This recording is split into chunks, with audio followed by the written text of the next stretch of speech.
Friends, Karnataka ರಾಜ್ಯದ ಕೃಷಿ ಇಲಾಖೆಯಲ್ಲಿ ಸುಮಾರು 890ಕ್ಕೂ ವಿವಿಧ ಹುದ್ದೆಗಳಿಗೆ ಆನ್ಲೈನ್ ಮುಖಾಂತರ ಅರ್ಜಿಯನ್ನು ಕಾಲ್ ಮಾಡಿದ್ದಾರೆ. ಸೊ ಈ ಹುದ್ದೆಗಳನ್ನು ನೇರ ನೇಮಕಾತಿ ಮುಖಾಂತರ ಆಯ್ಕೆ ಮಾಡ್ತೀವಿ ಅಂತ ಹೇಳ್ತಾರೆ. ನೀವು ಅರ್ಜಿಯನ್ನು ಸಲ್ಲಿಸಬೇಕಾದ್ರೆ KA ವೆಬ್ಸೈಟ್ಗೆ ಹೋಗಿ ಅಲ್ಲಿಂದ ಸಲ್ಲಿಸಬೇಕು. ಸೊ ಅವರೇ ಈ ಒಂದು ಎಕ್ಸಾಮನ್ನು ಕಂಡಕ್ಟ್ ಮಾಡ್ತಾ ಇರುವಂಥದ್ದು. ಸೊ ಬನ್ನಿ ಯಾವೆಲ್ಲ ಹುದ್ದೆಗಳಿದಾವೆ ಅಂತ ನೋಡಿದ್ರೆ, ಸೊ 2 ವಿಧದ ಹುದ್ದೆಗಳಿದಾವೆ, ಕೃಷಿ ಅಧಿಕಾರಿ ಮತ್ತು ಸಹಾಯಕ ಕೃಷಿ ಅಧಿಕಾರಿ ಅಂತೇಳಿ. ಸೊ ಕೃಷಿ ಅಧಿಕಾರಿ ಹುದ್ದೆಗಳು ಒಂದು 67 ಇದೆ ಮತ್ತು ಇನ್ನೊಂದು 12 ಹುದ್ದೆಗಳಿದೆ.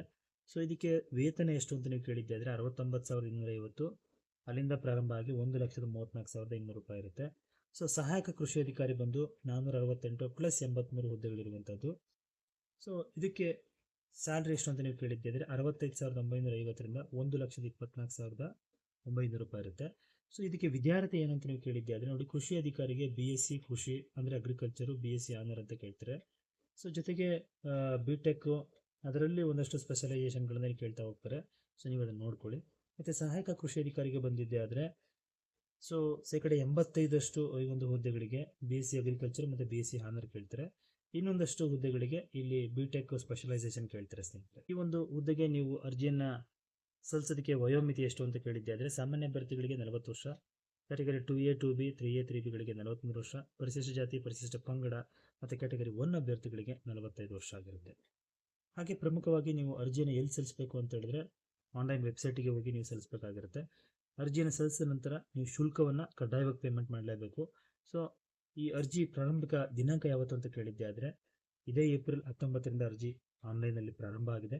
ಸೊ ಅರ್ಜಿ ಸಲ್ಲಿಸೋದಕ್ಕೆ ಕೊನೆಯ ದಿನಾಂಕ ಬಂದು 10/5/2026 ಆಗಿರುತ್ತೆ. ನೀವು ಶುಲ್ಕವನ್ನು ಪಾವತಿ ಮಾಡೋದಕ್ಕೆ ಕೊನೆಯ ದಿನಾಂಕ 12/5/2026 ಆಗಿರುತ್ತೆ. ಹುದ್ದೆಗಳಿಗೆ ಪರೀಕ್ಷೆ ಯಾವಾಗ ನಡೆಯುತ್ತೆ ಅಂತೇಳಿ ಇದನ್ನು ಟೈಮ್ ಟೇಬಲ್ ಆಲ್ರೆಡಿ ಅನೌನ್ಸ್ ಮಾಡಿಬಿಟ್ಟಿದ್ದಾರೆ.